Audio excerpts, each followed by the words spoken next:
Welcome to the official podcast of Cryptids, Anomalies, and the Paranormal Society. This is Whispers from the Dark.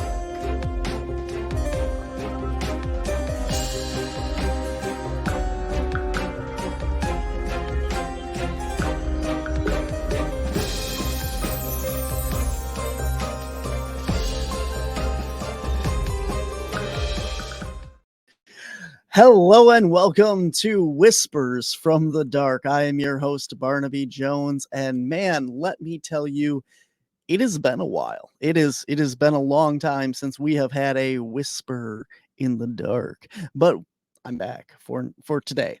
I have had so much stuff going on. We at Cryptids, Anomalies, and the Paranormal Society, we have had so much things just it's been busy, and that is why there's not been a Whispers from the Dark. I mean, we have been at so many conventions and on the road and filming so much content for you guys. We have so many new shows coming out, and it's a lot. It is really a lot, guys. Let's get into this. So first off, On the Trail of Undiscovered Beasts, Season 2, guys. Season 2 is finally in production. We have been filming all kinds of stuff. We are bringing in some stuff from past locations that we've gone to that is unreleased. We have some guest stars that are going to be on this episode or this season as well. And you can only find On the Trail of Undiscovered Beasts on Paraflix Paranormal Plus. It is the streaming platform of all things paranormal and cryptid and woo and fantastic. And if you're listening to this podcast, obviously you are going to want to check that out because you're definitely interested in this. If you are not a subscriber, help us out. Help Caps out, because if you go to our website, wisconsincaps.com, and click on the Paraflix link there, it is a special link. And if you are a brand new subscriber, you sign up, we get a kickback off of that because you subscribe from our website. And if you want a kickback, all you have to do is when you click the link on wisconsincaps.com for Paraflix Paranormal Plus streaming platform, you can also use promo code CAPS10, and that'll give you 10% off your first 3 months of Paraflix Paranormal Plus streaming. That's right, all for you. So that helps us out. That helps you out. And you get to check out Season 2, which will be coming in 2024. It's not ready yet, but it is in production right now. We are editing. We are working on that. So Season 2. Season 1, man, if you haven't seen Season 1 is all about Bigfoot in Wisconsin. Season 2, we are going outside of Wisconsin down to, well, I can't tell you yet, but we are outside of Wisconsin. We are going to several locations. We are going to be, I'll tell you, we're going to be down in Kentucky, in Tennessee, in Missouri, in Ohio. We're all over in this season. So it's going to be fun. It's going to be a lot of educational Bigfoot researchy stuff. And you're going to see some familiar faces from the Caps team and some other familiar faces that it'll be cool. So go check that out. On the Trail of Undiscovered Beasts, Season 2 coming to Paraflix. Also, guys, look at this. We have new merchandise on our website, wisconsincaps.com. Click on Shop Our Store or tpublic.com/user/Wisconsin, spelled out Caps, CAPS. So WISCONSINCAPS. And Yep. You can get all of your stuff there. We got some cool new paranormal shirts there. We got some new stuff for the Haydn exhibition coming on tour in 2024 here.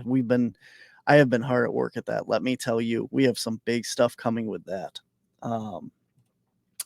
And if you're not a fan of us on all of our social media platforms, make sure you check us out. You can find Whispers from the Dark on its own social media service there on Facebook. Otherwise, Wisconsin Caps at Patreon, Facebook, Twitter, TikTok, and YouTube, or WI Caps on Instagram.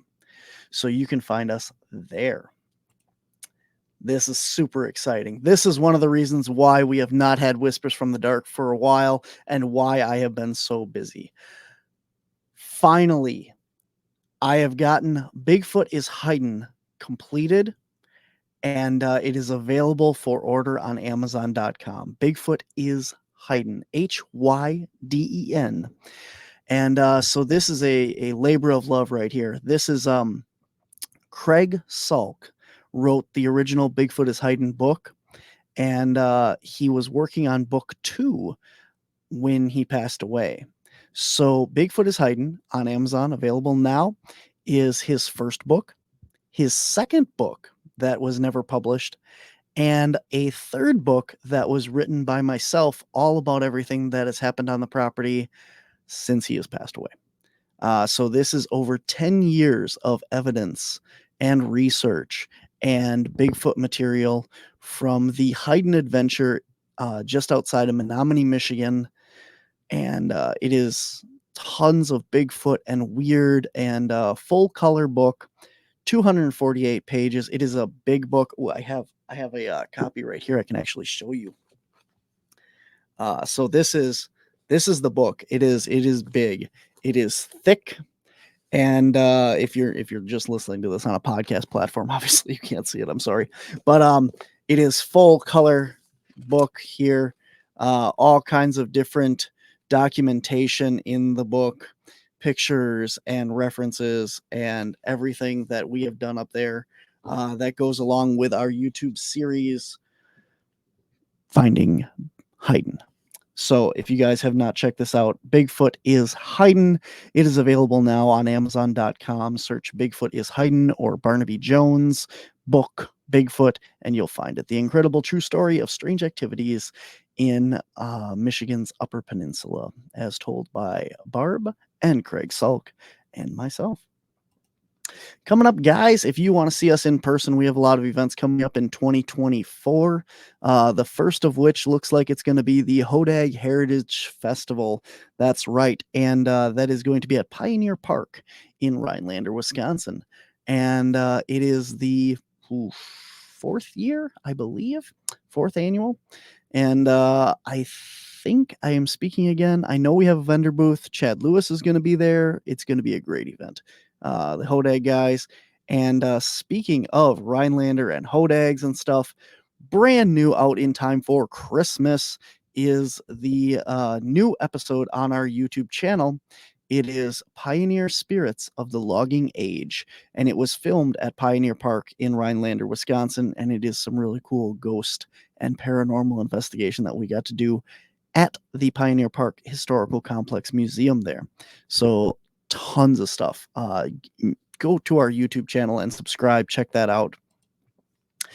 And also, guys, coming up is the annual Marinette Menominee Bigfoot and Paranormal Convention. Rich Daniels, Doug Hychek, Chad Lewis, and myself are going to be the speakers this year.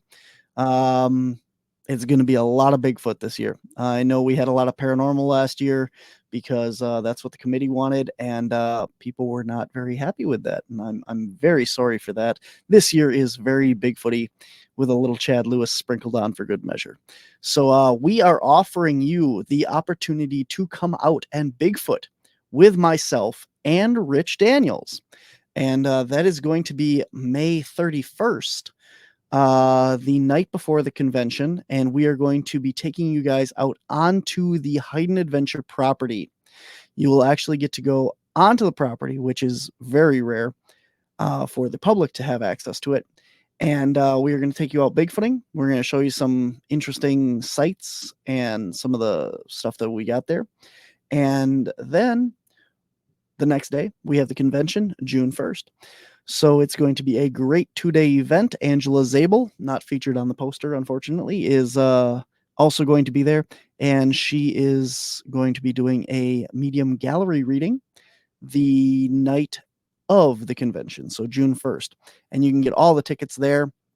Head on over to Facebook and check out the Marinette Menominee Bigfoot and Paranormal Convention, or go to wisconsincaps.com and click on the banner that says Marinette Menominee Bigfoot and Paranormal Convention. There you can find tickets and information and all of that cool stuff. That is it.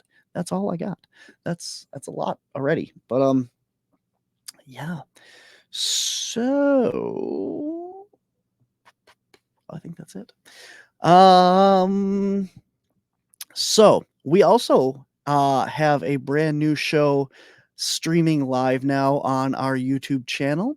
The one and only Stephanie Lynn, Spirit Medium, has her show will now be broadcast live every Wednesday night on wisconsincaps.com, and it is called Soul Flight.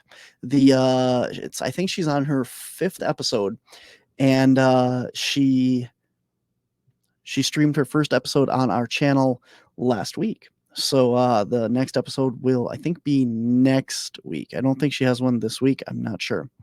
But so definitely check that out. Stephanie is an amazing psychic medium, along with our also Ellie Weisensell, who is another medium on our team. And I think her first episode was Stephanie and Ellie were talking about how Ellie got involved in the paranormal to begin with and being a medium. And it's a really good episode. If you guys have not checked it out, you can watch that on our channel.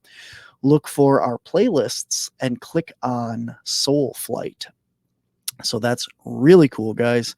Make sure you check that out as well. I mean, there's so much stuff going on here at Cryptids, Anomalies, and the Paranormal Society. Our very own team member Resnick also has his own paranormal and Bigfoot podcast as well out. It is called Red Road Paranormal, and it is with his co-host Christina Bloom, who is another amazing spirit medium. I have seen her in person do her thing, and it is legit. You got to check these guys out. So Red Road Paranormal, you can also find links to that on our YouTube page. You can find a whole playlist there. And if you're not watching my other show, Monsters on the Edge, that premieres every Monday. It goes live, and then you can watch that on the Untold Radio Network, wherever you subscribe to podcasts. And you can also find that on our YouTube channel, Wisconsin Caps. My gosh. That's what's been up with us.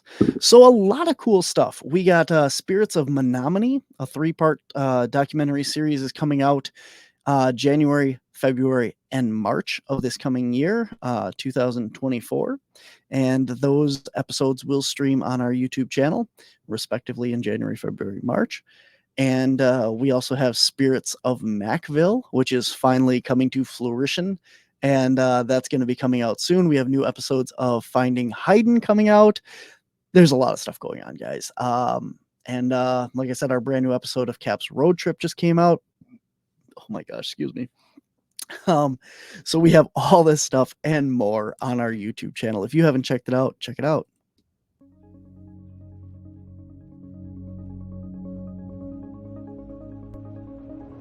Are you interested in the paranormal, ghosts, spirits, and the metaphysical? How about Mothman, Bigfoot, and other cryptids? What about UFOs, UAPs, and other anomalous phenomenon? Then you need to check out Cryptids, Anomalies, and the Paranormal Society. We have all that and more. Watch our series, Caps Road Trip, where we travel across the U.S. in search of these phenomena and bring you not only the history of these locations, events, and encounters, but evidence that we capture along the way. Alongside our team of researchers and investigators, you never know who will be joining in on the investigations. Are you interested in Bigfoot in Upper Michigan? Check out Finding Hayden, a series documenting the Sasquatch activity on a very special 80-acre property just outside of Menominee that has been a hotspot since 2012. Want even more? Check out our podcasts. Whispers from the Dark is the official podcast of Cryptids, Anomalies, and the Paranormal Society, and brings you interviews with the top names in the field of paranormal to cryptids and more. Hear witnesses' accounts and go in depth with the Caps team to hear more about our ongoing research. Are you more into cryptids? Find links to our all cryptid show, Monsters on the Edge, on the Untold Radio Network. If you're into spooky, subscribe now and you won't miss a minute of our brand new series coming soon, Spirits of Macville. Follow along as we uncover the haunted history dating back to 1877 of a very well-known location you may have never guessed would be haunted. head on over to YouTube and hit that subscribe button, and you won't miss a minute. No, always cool stuff. So much stuff that we got going on. I mean, that's why we haven't had a Whispers from the Dark episode for a while. I apologize to you guys, our loyal listeners that have been following along with that. But today we have a interview for you, or I have an interview for you, that I recorded in Glen Beulah, Wisconsin at the Great Lakes Paranormal Convention. And it's about a guy who had a really weird encounter with a UFO. And it's a great interview, and I really hope that you guys enjoy it. So I'm going to cut out of here, and hopefully I get to talk to you guys again soon. But until then, I hope you enjoy this interview. Name's Jason Harder. I grew up in Wisconsin my whole life. Grew up in between Chilton and Hilbert on a farm. It was Kill Snake Road, so it was always a unique name. And we lived about 200 yards or so, maybe 250 yards or so from the church. It was a country church down the road. So my whole life I spent biking up and down that road. I'd play in the cemetery when I was a kid. Even I don't know what I was thinking, but I did that with my friends and sometimes by myself. But anyways, just kind of that's where I was my whole life. Now I live in Sheboygan. I'm a teacher, married, have 3 daughters. I guess normally, I mean, I've been a football coach for many years. I'm pretty busy with other things, so I probably normally would find this topic somewhat interesting, but probably wouldn't, I don't know, probably put a whole lot of time into it, with the exception of the fact that I had some, I guess, unexplainable things happen and experiences that I had that kind of rocked that, I guess, a little bit, and it's just always has been there. And with all the latest UFO stuff that's been out there, I guess it's just made me think that maybe there'll be some sort of answer as to what the heck it was that my friend and I saw that day. So anyways, yeah, I guess that's all I have there. Yeah, there's definitely some weird stuff going on in the news, and just it's a very interesting time to be alive, and just everything that's happening right now. So with that being said, if you're willing, tell us what the first thing that happened to you, and as much detail as you care to share about it. Okay, sure. Yeah, it was a summer day, and to go back, I don't remember exactly what day of the week. I couldn't tell you what year. I was probably somewhere between 8 or 9 years old, maybe 10. And we were my grandmother's house was across the street from our house, or the farm. It was 2 farms. And then there's a 3rd farm, but that's irrelevant. And then you get further west on Kill Snake Road, because it ran east-west. And a little bit further west, just kind of up a hill, again, about 150 yards from my grandma's house, there's our church. And the cemetery was on our side of the road, which is the south side of the road. North side of the road was my grandma's house, and then that's where the church was. And we'd frequently, with my friends, we'd go over and we'd play at my grandma's house and go behind the barn and go out in the fields and come back, and we do all that stuff. So this was somewhere in the mid to late 80s. We're kids, and I think once it happened, we just ran back, and I think we really honestly just tried to forget about it, because we didn't tell anybody. I think we just thought our parents would yell at us. So we didn't, to be honest, when I think back, I think we just tried to forget about it. And then when we got older, probably late high school years, and then young adulthood, we would, I'd see him, and we would one of us would always bring it up, and then we'd talk about it a little bit more, and like, okay, so it actually happened. So anyways, yeah, so we were kids, we were at my grandmother's house, and we were just playing behind the barn and coming behind the shed, and that's really that's on the same side as where the church is. And as we made our way through this kind of this evergreen kind of front yard, where there's a bunch of evergreen trees, we kind of made our way through that area and then down through the ditch, and we were crossing the road, and we both stopped. We didn't stop because we heard anything. We just stopped. You know how you just feel like something or somebody is there, and you kind of look, and you acknowledge, oh yeah, there's somebody there. It's kind of one of those things, because this thing didn't make any noise. We got halfway across the road, and we looked over, and flying, just literally coming across the road, probably, I don't know, these power lines here, what are they, 30 feet, over this building, this school here, Our church steeple wasn't much taller than that, and this thing flew probably only 10 feet higher than that. So I guess if it was at night, you know how some people say there was this light and I just knew it was a UFO, and sometimes I kind of like, okay, whatever, right? You're more like, you might be hoping it was a UFO, but for us, there was no mistaking whatever this thing was. It was right there. So that it was during the day. I remember it being completely blue sky. Again, it wouldn't have mattered, I guess, if there were clouds, because it would have it was flying so low. So we both looked at it. We saw it slowly just rotated. It was the shape of a fidget spinner. And at each end of the little whatever arms or the little whatever things that stick out like a fidget spinner were these little towers. And then in the middle was like a 2-tiered tower. It was probably 50 to 60 feet across. Big enough that, people could be standing in it, I guess. You could have had people inside of this thing.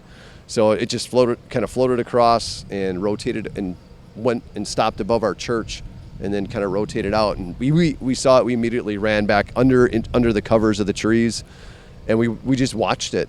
And we watched it hover there. And then it went around and it started going into a southwesterly direction. And we kind of watched it until we thought, we could still see it. And then it came back. And I remember thinking when it started coming back, like we're in for it. For whatever reason, I just remember being scared, like, oh, it's coming back. And I don't remember saying anything to him. I don't remember us talking back and forth. I think we just stared at it with our mouths open. Then it came back again over the church a second time, and it wasn't moving very fast. So this was probably a matter of, 10 minutes. But we didn't have watches. We didn't have cell phones at that time. We were just two kids playing war probably in the backyard. And it came back over the church again. And then it went off in that southwesterly direction again. It never went higher, never went lower. And it never sped up. It just stayed at that same thing. And it just kind of slightly rotated as it flew.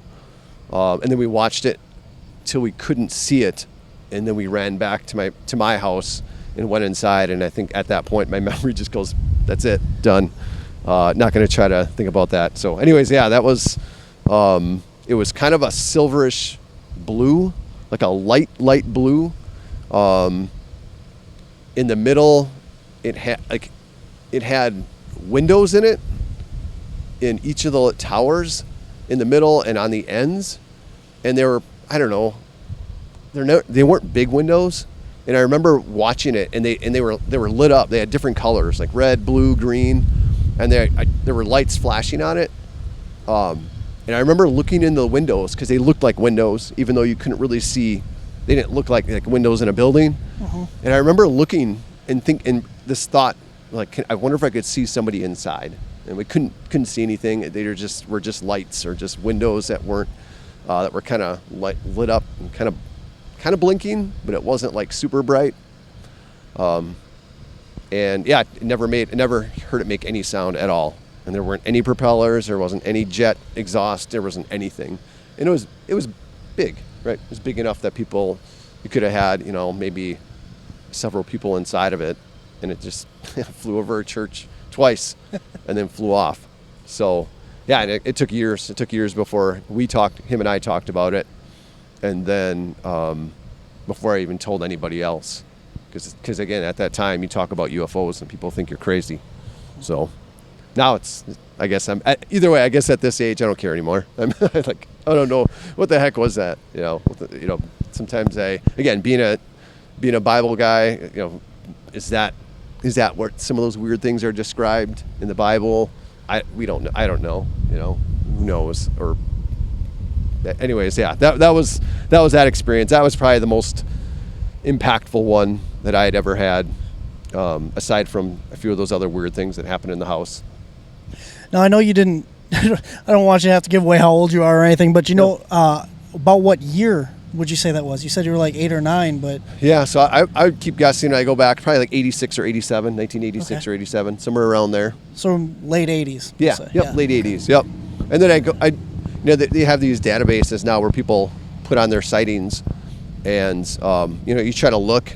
And I went through those, and I'd look, and I try to find if anybody else reported something at that time period in that area. Nothing. I don't understand how... Nobody else didn't. Somebody had to have seen it. It's not like this thing was way up in the sky. I mean, it was right there. It flew around. There wasn't some other farmer out there doing something, and like, what the heck is that? I don't know. Like, but nobody would ever talk. Like, but again, if somebody else saw it at that time, these were some pretty, farm. They're not going to go and talk about that. Well, if you were the two kids out there that saw this, you got to think that everyone else is a lot older at that time. Yeah. And a lot of those people, how many of them do you think are actually going to come forward and go to an online database to report something like this? Yeah. So it kind of makes sense under that fact, but I absolutely appreciate you sharing the story about that. Have you ever, listening to your description of this, I've never heard of a craft shaped like that before. When you were looking into this and kind of looking for reports on that, have you come across any other shape like that? No. And I looked, and I know there's other podcasters and other people that get into this stuff. And so I kind of went down that avenue, I don't know, a couple months ago and started like, okay, this person's into UFOs. So I sent that video, or I sent a picture. And it's a terrible drawing, but it's hard to draw, and I'm not a very good drawer. My kids make fun of me at school, make stick figures and stuff, but it's such a weird shape. So I sent it to, and I don't know who you know, like which ones you're familiar with, but like Ryan Sprague on the Somewhere in the Skies or whatever, and he was like, oh, it's really interesting. And he wanted me to share it sometime. We just haven't been able to hook up. And then I can't remember there's a couple other ones too. And I'm like, have you, in all of your research, because you're doing more than I am. I mean, I looked on these databases, but I couldn't find anything. It was all pretty much the same type of thing, some sort of disc or some sort of top hat or triangles, right? You got those triangles. So, but Tic Tacs now. Oh yeah, the Tic Tac. Yep, that's the other one. That was another big one. So, anyways. Yeah, nothing ever like that, and a few other ones too. The other podcasters too that do all this research, and nobody's ever come across this. So one of my other questions here is, you said it's like a fidget spinner. So a fidget spinner typically has 3 arms? Yep. Is that what you're picturing? Okay. Yep. So we kind of have that triangular shape. Yeah. Yep. So when you're looking at it, you're obviously looking up at it at this point. Yep. At the not the corners, at the balls of the fidget spinner, do you notice lights under those at all? Nope. Is there any lights underneath the craft? No, it was smooth. Okay. It was just smooth, and just everything was closed up. Okay. So, yep. Because I'm wondering, like, these people that see these at night, the triangles and stuff. Yeah. If they're not able to see the craft and it's just dark, let's say that the object that you saw had the 3 lights on it that everyone's reporting as a triangle. This could be the same craft, and people are just not seeing it. But if you're not seeing the lights, in your case, then that kind of rules it out. But it's definitely a thought to go down. And maybe since it was during the day, that maybe it could have been illuminated at night, but during the day I didn't have any. The only lights were like kind of blinking on top. There's a few on top of the corners, and then there were some of the lights that looked like windows that weren't really bright, kind of a dull light. Okay. So again, I just remember having the impression that I remember kind of looking and I wonder if I would see somebody inside, and part of me was like, I don't know if I want to see somebody inside, because this isn't really supposed. It's not something that is supposed to be there. So. Right. Now, what are you thinking when this thing is going over? Are you kind of just more interested in it, or were you afraid of it? Did you have any kind of, for lack of a better term, like a telepathic connection of were you getting anything off of this thing, or? I remember being scared. I remember just being scared because it was just weird. It just wasn't. Again, it was just kind of completely unexpected. We weren't. I mean, our like my friend, this particular friend, his family would always tell us, would tell us scary stories to scare us, and I'm pretty sure they were all made up, just because they like to scare little kids. But really, other than that, I personally didn't really. I don't know. I like listening to the stories, but I really wasn't that into those, and I don't remember even thinking about UFOs very much at all at that time, or even being something that I thought of or was really interested in, I guess. Mm-hmm. So I guess when I saw it, I understood that, this is a UFO. This is this must be what it looks like. And just kind of being scared, but not like a primal fear. We were just like, that's a different more kind like of a shock. Yeah, just more like a shock, afraid. And I do remember when it came back, feeling like, oh man, like, oh, the dread. Yep, here we go. What's going to happen now? It was just so odd. But when I think back now, I don't feel afraid about it. I don't feel like it was threatening or anything like that. It was just the moment of seeing something that shouldn't normally be there, I guess. That was there, being a kid. So fascinating. That's awesome. So then you said you had a second encounter later on. So this was like when you were 8 or 9, and then the other one is after that, correct? Yeah, these had to have been pretty close, because the other one was kind of that whatever that, I don't know, it wasn't really a diamond, but it was just this thing that kind of showed up. So I was at a different friend's house, and I don't know, sometimes I wonder if I dreamt this, or if this, I keep thinking, well, maybe I just dreamt this and I can just pass it off. But then I specifically remember the look on my other friend's face when he saw it. So it's like, it wasn't just lights that were like a car driving by and the lights coming through the window. And then he actually got up and got after it. And then it just disappeared. So it had to be more than just that.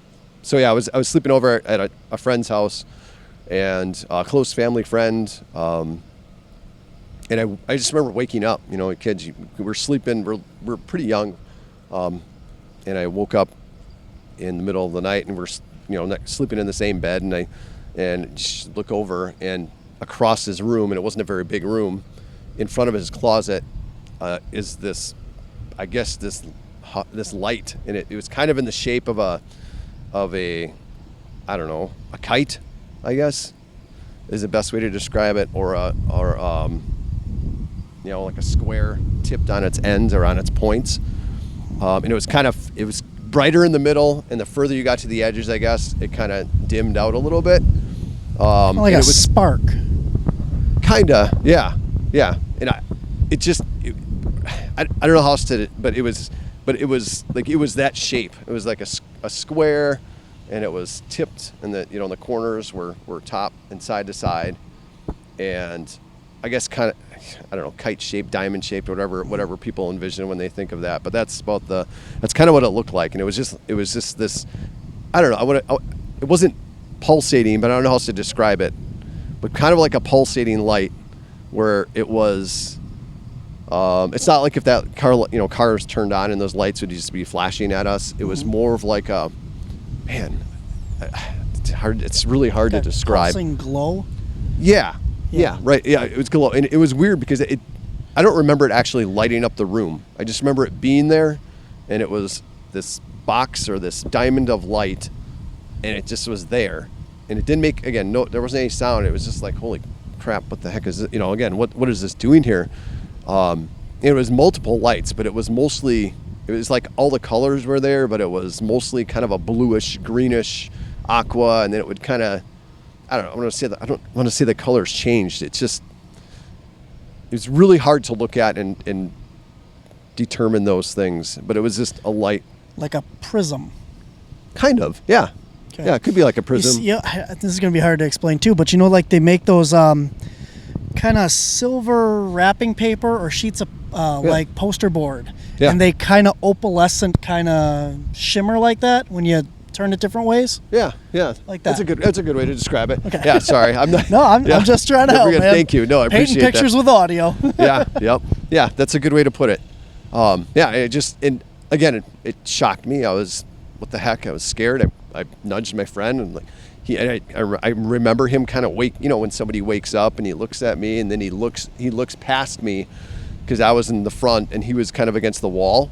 His bed was kind of up against the wall and in this corner, and he saw it, and his eyes got huge, and he kind of jumped back, and I up against the wall. I'm like, holy, okay, so this is really here. This is really happening.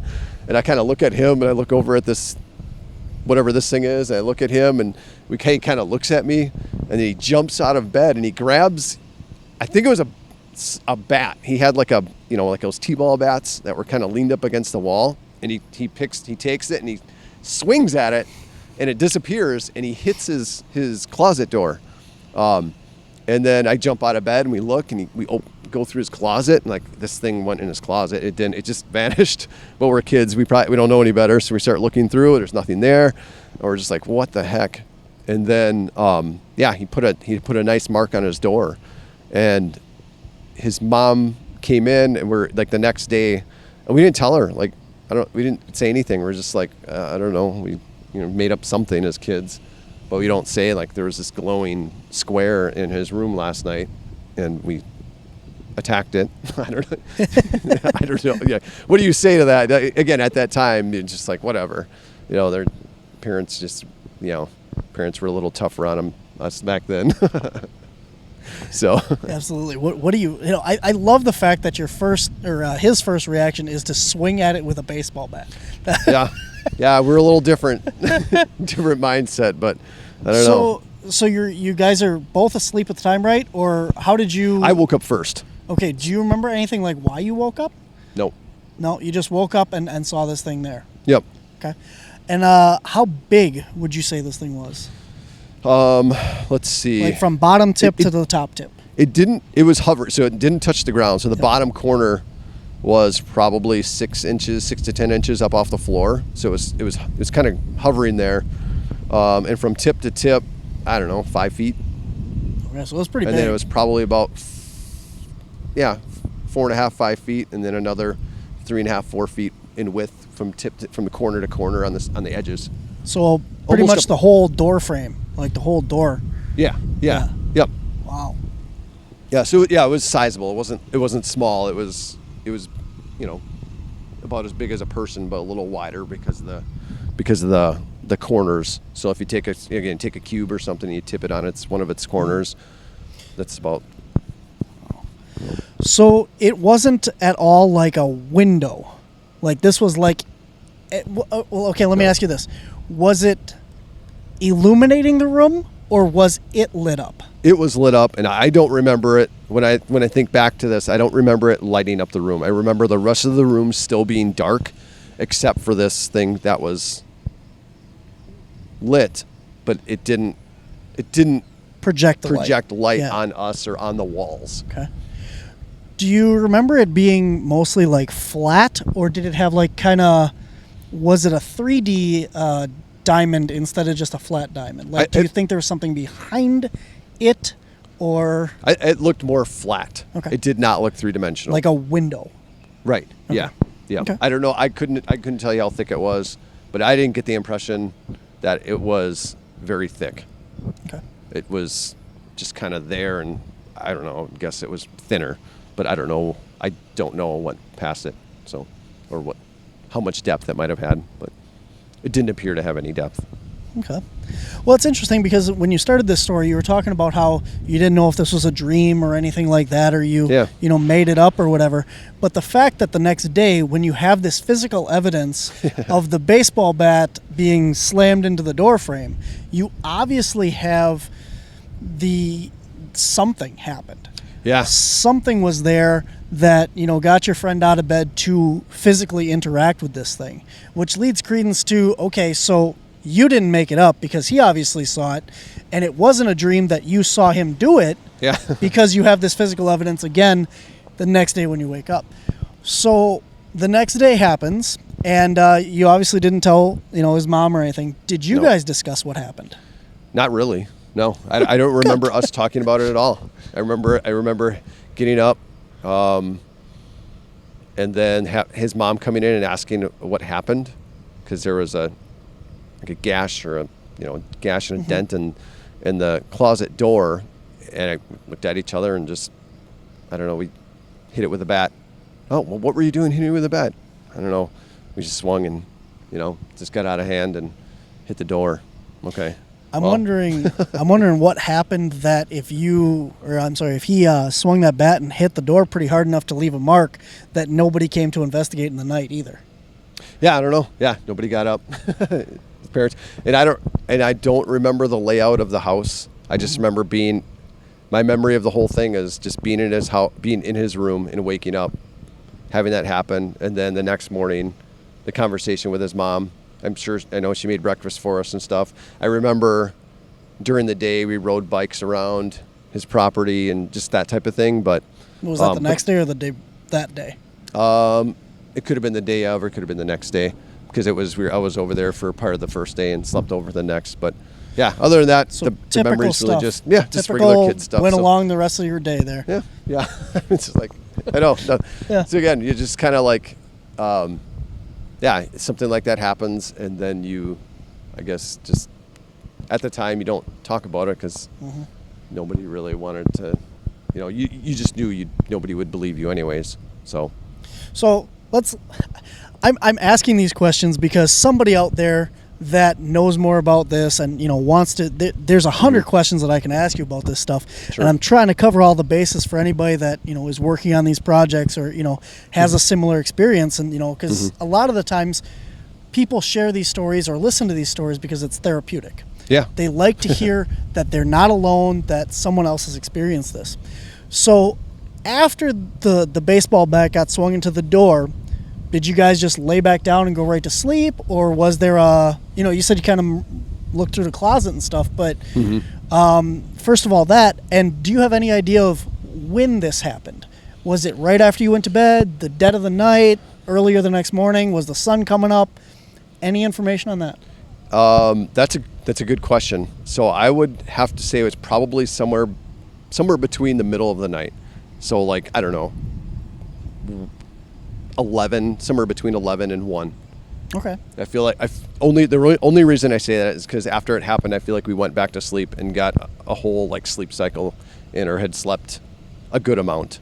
Gotcha. But again, that's just going back and trying to remember that detail, 30 some years later. No, yeah, So, I totally get it, man. I get but it. yeah, I remember when it was done and when we dug through his closet, and he looked at me, and he's just he's just one of those guys that some people have just very distinct facial reactions, and he just kind of had this look of kind of a half smirk, but just astonishment, like just kind of one of those where like, did that just happen? And we just kind of looked at each other. I don't know if we said any. I don't remember if we said anything. And we had to have gone. And we went back to bed. Then went back to sleep. That was it. Like maybe we might have kind of milled around a little bit, but I don't remember any of that. I just remember waking up, seeing it, waking him up, the look on his face, and then him grabbing the bat or grabbing something that he could swing that's like a bat. And it had to have been. I mean, we're kids, and that's what we had in our rooms was, footballs and basketballs and bats and things, and just grabbed it and wham, swung through it and I love that disappeared. reaction, though. I gotta say, what's that? Hit it with a bat. I don't know. Yeah. No. So okay, now on a psychological standpoint, when you saw this thing, you woke up. A lot of people, I'm sure, are listening and thinking, do you have any of the sleep paralysis? You can obviously move right away because you woke him up. Yeah. So do you remember being like frozen by this thing, or in shock, or just what the heck is that? Hey, wake up! What is this? Yeah, I think it's the last one. I think I woke up, looked at it. I don't know how much time. It wasn't much time where I looked at it.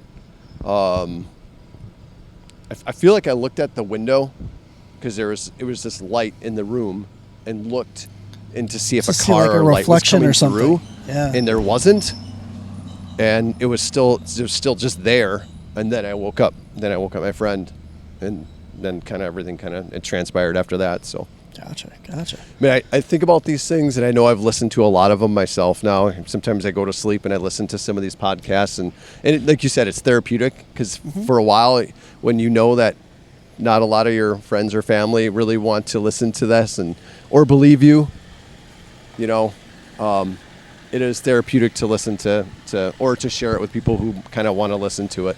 Because if I wanted to make up a story like this, I don't think I could. No, yeah. I don't think I could even, if I was going to sit around and try to think of something profound that happened to me in my life, these would not be the things I would choose to. I'm a sports guy. I would rather make up some sort of grand football story where, I scored some winning touchdown or something. That'd be more up my alley. Not either of these two things, because it just it's not my thing. I think a lot of people are wishing that they weren't in your shoes or that they didn't have experiences like this. I did an interview for NPR, and a guy called in and he said, okay, I was driving down the road and I saw something in the middle of the road, and I'm like, oh, I saw Bigfoot. Here we go. I'm all on this. And he goes, and it was in the middle of the road, and it was kind of like a window, and I'm like, oh, it was a spaceship. And he goes, no, it was a hole, and I could see daylight in the middle of the night. And he goes, what was that? And I went, man, I wish I could tell you. Wow. I mean, I don't know. I've heard these stories. I've heard of people looking up into the sky and seeing, an actual account of like looking at a castle turrets. Really?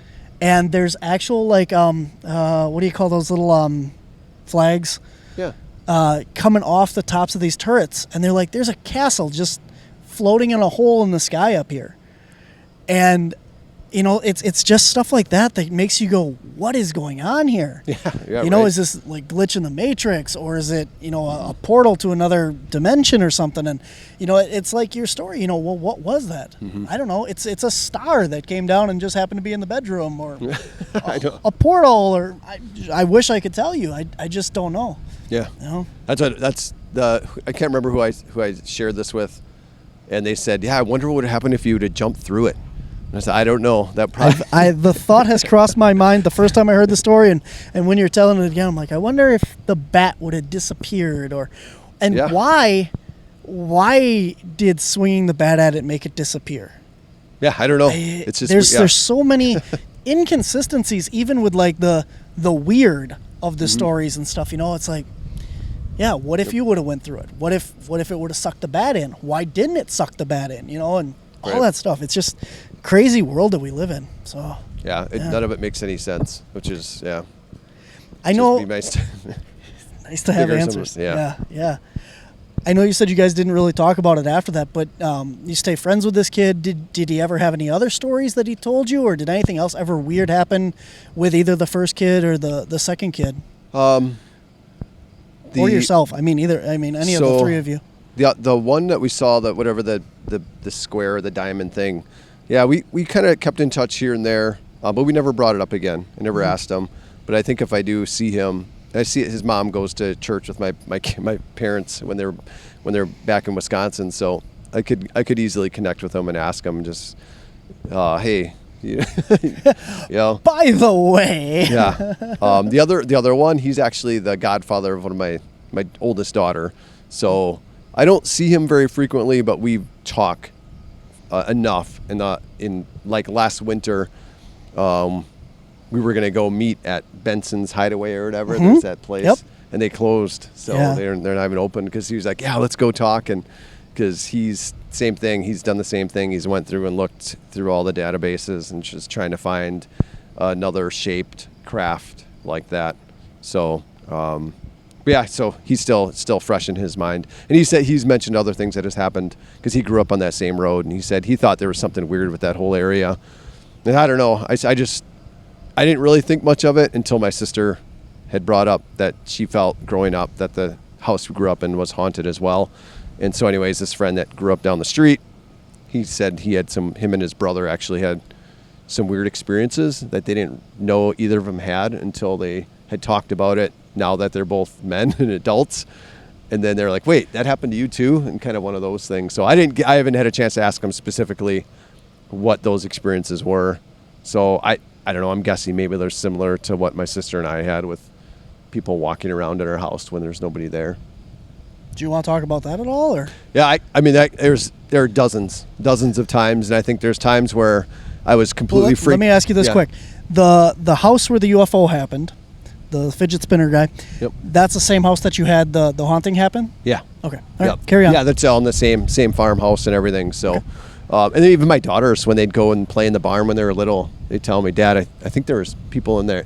There's things going on," and I'm like, "Whatever," But I was doing the dad thing. Yeah, whatever. And here I am, and all this other stupid stuff happened to me. And we are talking about it. Yeah. I should have listened to him. There's nothing in the barn. Yeah. Yeah. So anyways, at our house, I remember most of it in the house, and just just dumb stuff like being downstairs, and when somebody it was very distinct when somebody was upstairs in my parents' room, and they walked across that room, and you were downstairs in the dining room of our house. It was 100% that there was somebody up there. Like, you just have those houses like that, and it would just, that room just happened to be kind of like the floor kind of bowed down a little bit, and then it kind of actually went up, and then the hallway went. You kind of go down the hallway and turn a corner and go down some stairs. And so when somebody walked across their room, it was, somebody's up there, right? Mm-hmm. So several times that I remember being downstairs and hearing the footsteps go across, and sometimes it was, Mom must be home, or Dad, it's probably my mom up there. And then I'd wait, and she wouldn't come down, and then I'd go up there, and Mom, and I'd go up there, and nobody's up there. Other times where I knew nobody was home, and I heard somebody walk across the upstairs, and again, sometimes I was completely freaked out, and I'd leave and just get out and go outside.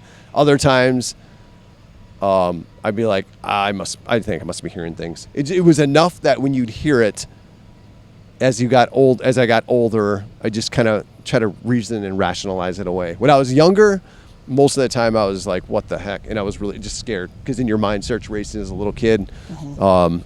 Other ones where I slept upstairs, and so there's a room that was at the top of the stairs, and there's another room that I had that was down a hallway a little ways, and on the other end of where the stairs came up.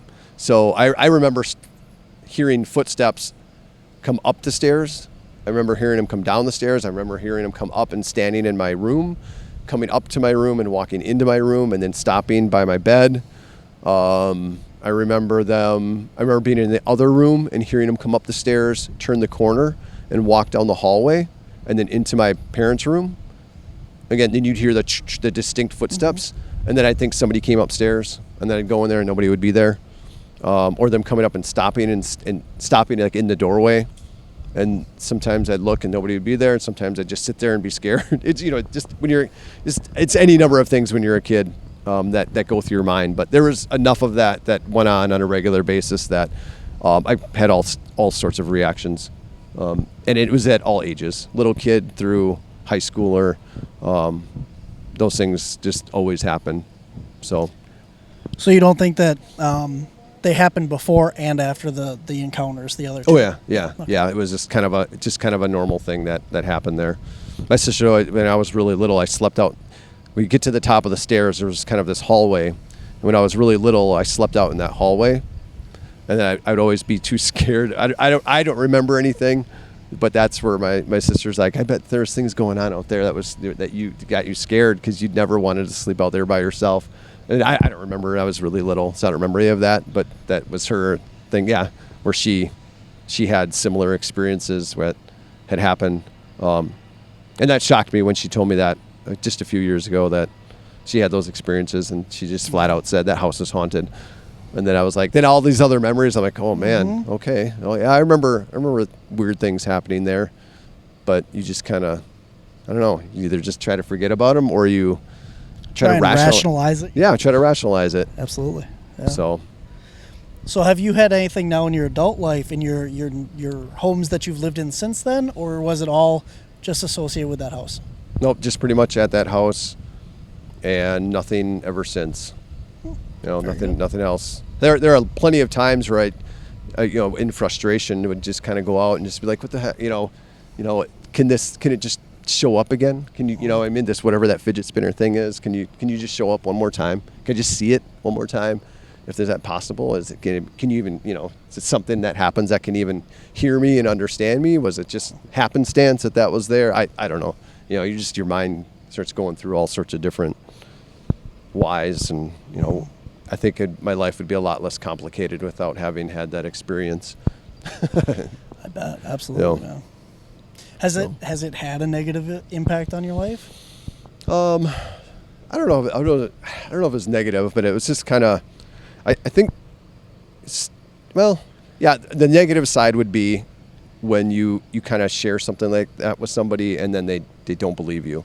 Mm-hmm. And and I get it. I mean, I've heard some too, where you kind of roll your eyes and like you want to, you want this to be something. I didn't want this to be, I didn't want this to be something. I didn't really want to see something like that, and it just happened. And so you try to share that with somebody, and then they kind of like whatever, you kind of it's just agitating, So that's why you don't really talk about it. And that's why probably we didn't talk about it when we were kids. Yeah. Because that's kind of the worldview. That's what it was at that time. UFOs, or ghosts in your house? No, come on, go to sleep, Jason. I mean, I'd get yelled at. My mom would get so mad because I didn't want to sleep. I'd be crying all the time. So, but very interesting. Yeah. That's a fascinating story. Like I said, I mean, I've heard a lot of UFO stories. I've listened to a lot of podcasts and shows and stuff, and I've never heard that before.